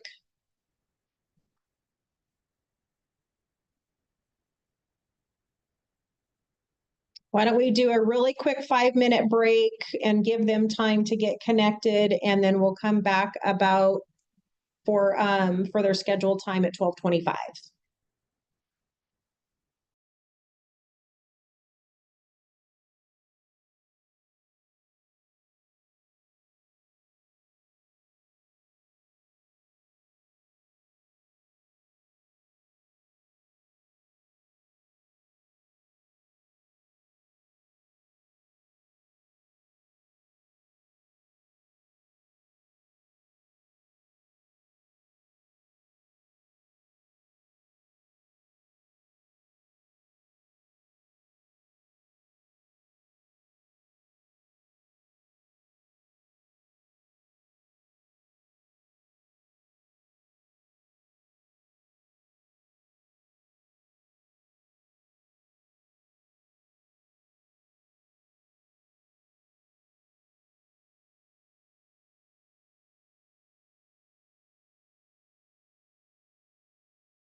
Hello. Oh, how are you? I'm good. How are you? Good, good. Do you happen to be Mark Keen? I am not Mark Keen. My name's Reed Cowie. I'm here on the behalf of Granite Falls Sportsman's Club. Great. Um, Okay. We did not have a person's name attached to this, so I wasn't exactly sure who we were going to be expecting.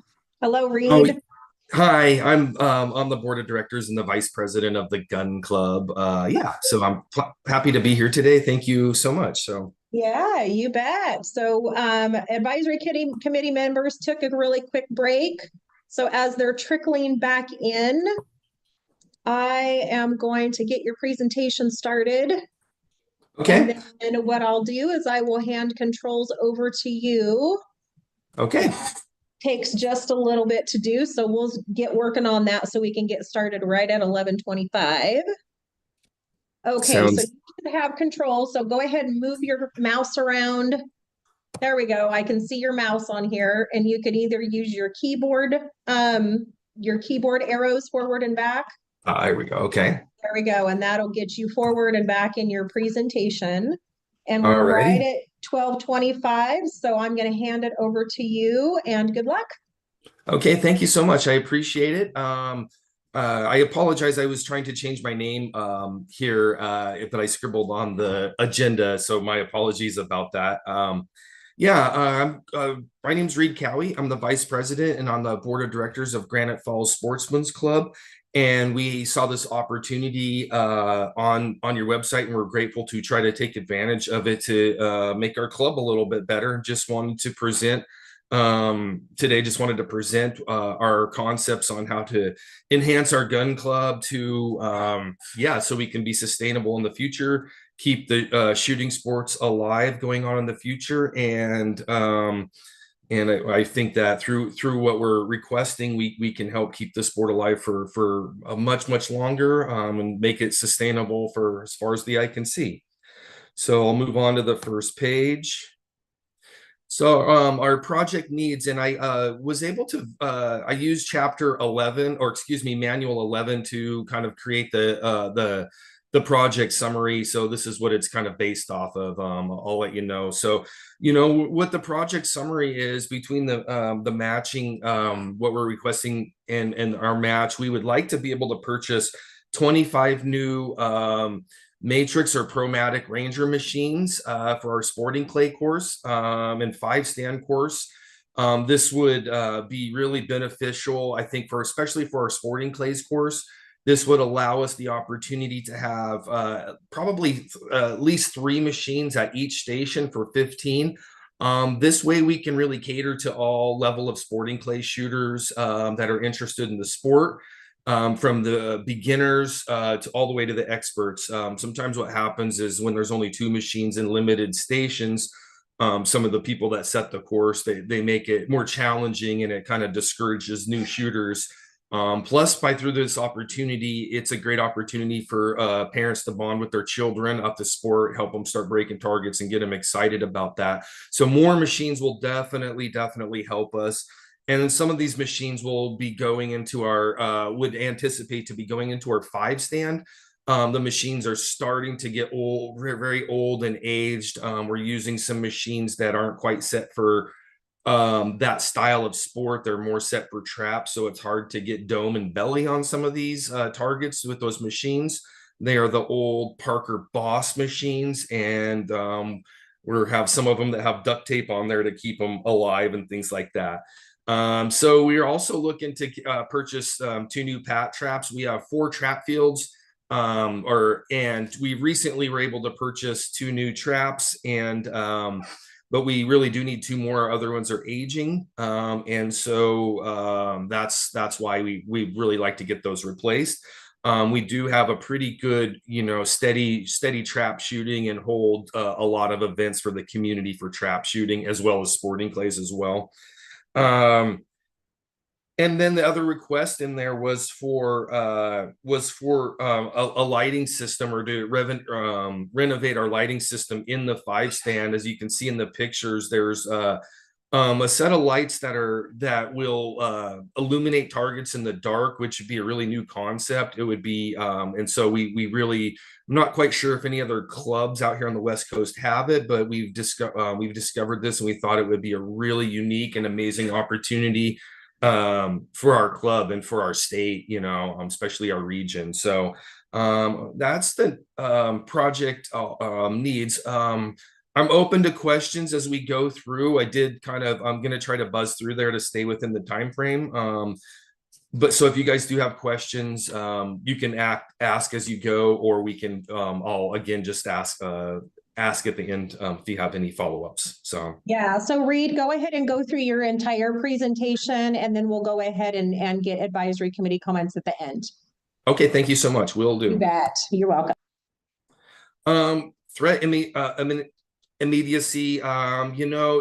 We were pretty far out. Right now, Granite Falls is growing really, really fast. Recently, I put the adjacent uses map. As you can see right here, there's a very large residential place that went in. But the good news is we still have some industry right here, which kind of blocks it. And they're building a giant fire station right here. It's almost complete. We've chatted with the firefighters. They don't mind the noise, and the berm we bought. Really, I think that it's going to reduce the impact for the shooting sports out there, for the noise piece. And then furthermore, we're not going to expand. We're not really planning on expanding our hours to produce more noise.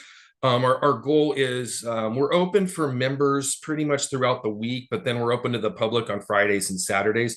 We'd be really just looking to be packed on Fridays and Saturdays, and then at some of our other events too, we'd be looking to increase our usage, but definitely increase the usage for members.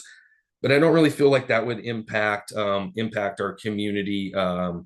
So we're planning on just moving forward and keeping our neighbors happy. And right now, I think we're in a pretty good spot. So, but yeah, I don't think this project would impact our club in any adverse way.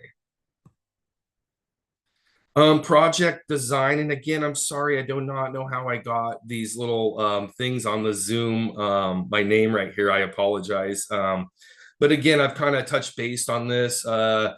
We'd like to get 2 new trap machines that will definitely expand or sustain our trap machines. They're getting older, and we would like to get some new ones. And our trap shootings, we're doing pretty well with it. We have a lot of folks that come out and shoot in the public, and they really like it. And so right now we're jamming with that, and we really would like to keep our 2 machines, update our 2 older machines so we can keep those going.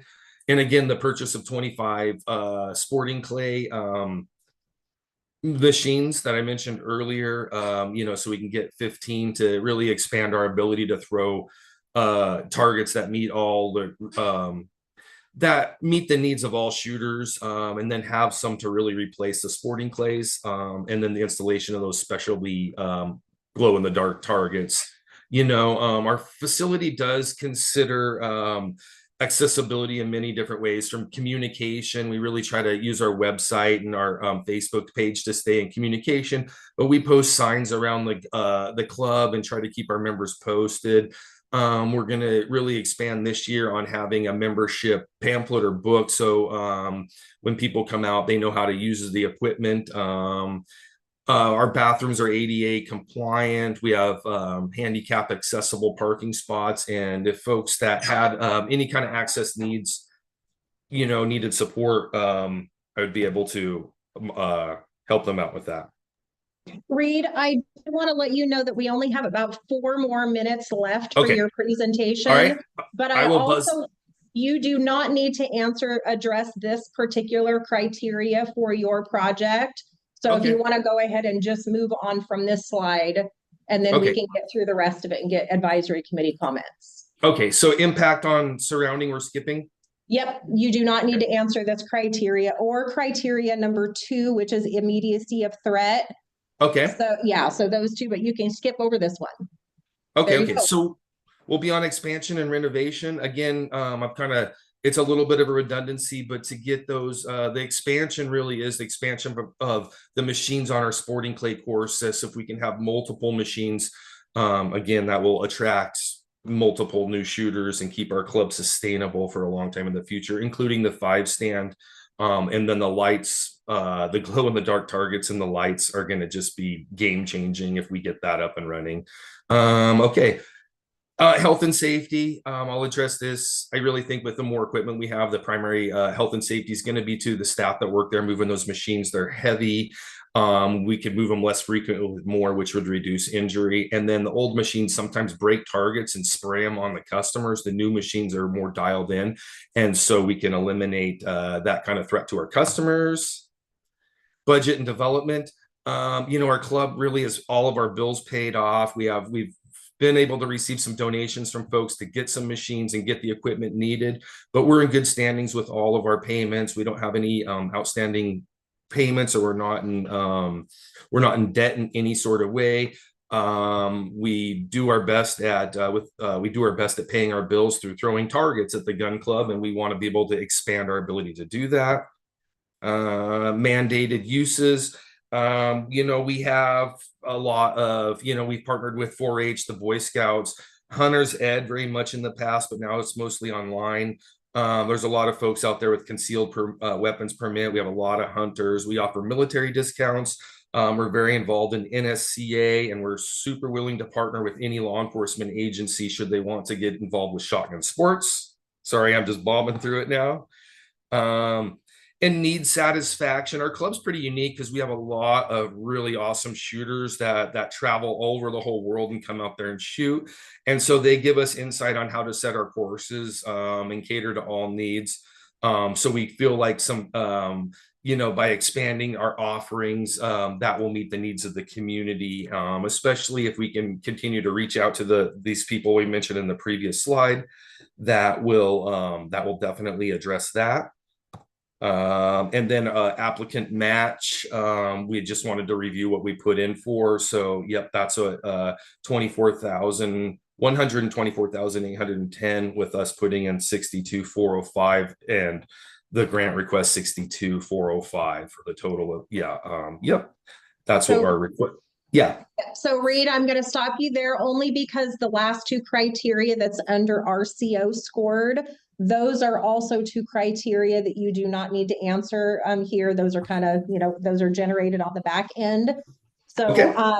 So I think we'll go ahead and jump into comments. I think one thing that I will mention is on the criteria for budget development. That is really intended to be the budget for this particular project that you're asking for funding to support, so that the advisory committee can ensure that the design supports the project and the budget supports the project, so that we can make sure that that it's fully budgeted for. So so you can definitely get in touch with your grant manager. Your grant manager will be in touch with you and kind of work through that criteria to make sure that you're addressing it, so that the advisory committee can put scores on those. So we'll go ahead and turn it over to advisory committee members for comments. Anybody have any advice, comments for Reed? Go right ahead, Brian. Brian Schilt and then Skills. Hey, Reed. Good job. I'm aware of you guys, and you definitely provide something that I think is needed for your community. And Karen actually already spoke to it on that budget development. Getting some facts and figures on there about the machine cost, the whatever else is involved or needed. But I would also be curious: is your contribution all cash, or are you doing some labor matching as well? I mean, I think the intention would be all cash. Okay, awesome. And that could, yeah, just being, maybe even, listing that it's that's all towards purchase of equipment. So that's awesome, because again, your equipment is fairly plug and play, I think, for what you're going to do with it, but it is oftentimes just bear in mind that you may want some labor in there as well. And other than that, on your slides, I would like the slide you have up now. Great. Throw a picture of your club in there instead of the puzzle piece. I know you're just forming it up. It's all good, but a lot of your other slides had so much text on it. I would try and pare those down a bit, and maybe get them to bullet points. Obviously, this slide will probably change dramatically, that one, but it's a lot to look at versus you telling us what you're doing and having slides to support what you're telling us. So that's all I got. Okay. Just one question on that. Is there also with the budget criteria, would there be any, do you guys want any idea or about return on investment on that, or is it just about matching? Yeah. So Reed, we can certainly get in touch with you about the criteria and what it is in the board adopted criteria that does need to be addressed for this advisory committee. So we can certainly work on that between now and evaluation, your final evaluation presentation. Outstanding. Thank you. And thank you so much for your feedback, Brian. I really appreciate it. Yeah, and kind of just a little bit more with Brian is like, if you put pictures of your facility, maps of your facility instead of these little icons for the final, that would be great, just to kind of visualize. Okay. Yeah. All right. I think I aired on the other side of that because I thought it was a little bit too close to the one that was in the Prism one. But no, I appreciate the feedback, Karen. That makes perfect sense. I have all those available. Okay, we do have a few more hands up, so I'm going to go with Brian Skeels, Chris, and then Rex. Yeah, this is Brian Skills. So the only, I reiterate what Brian said, a little lengthy, we're a little wordy, tone that down a little bit and be crisp. The other thing is then more related to presentation and word usage. So when you talk about firearms, call them what they are, not the W word.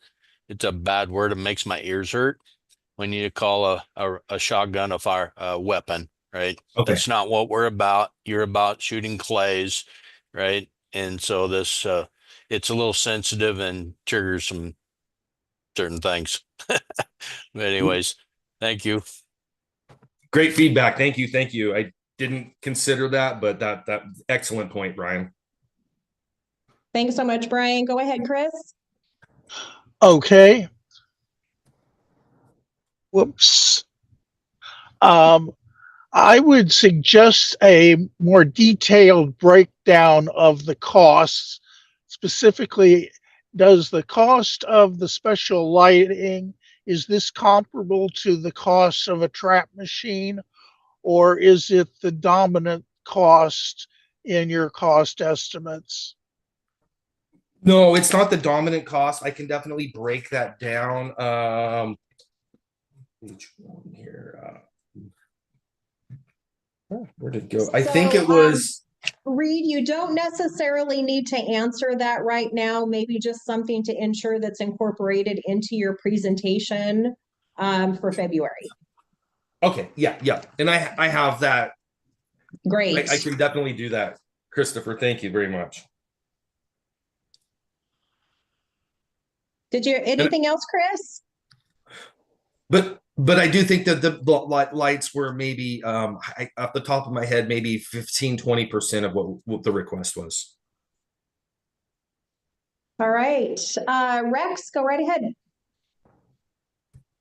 Hi, Reed. Going back to the presentation, maybe a little bit more on the field map. Like I'm intrigued about the black lights, but like what fields are those going on, or how many fields are they going on? That's the only thing I have.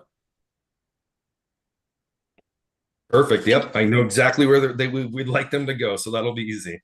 Thank you so much, Rex. And also, Reed, I just wanted to let you know that on our website, we do have templates for PowerPoint presentations and kind of some instruction and some guidance on how to put one of these together. And we can certainly provide that to you. It's just on our home FAR page. underneath the applicant resources. So if you look there, that could also be really good guidance as well for the final. Okay. Okay. Great. That's great. Yeah. Brian, I see your hand is still up. Brian Skeels, did you have another comment, or is that a leftover? It must be a leftover. Okay. I forgot. No worries. No worries. Okay. Any last questions, comments, or suggestions for Reed before we let him go? All right. Reed, thank you so much. It was nice to meet you.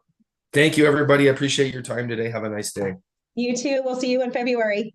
All right. Bye-bye. Okay. That was the last presentation for technical review. Thank you so much for being here. I'm going to go ahead and shut off our live YouTube stream. So if you just bear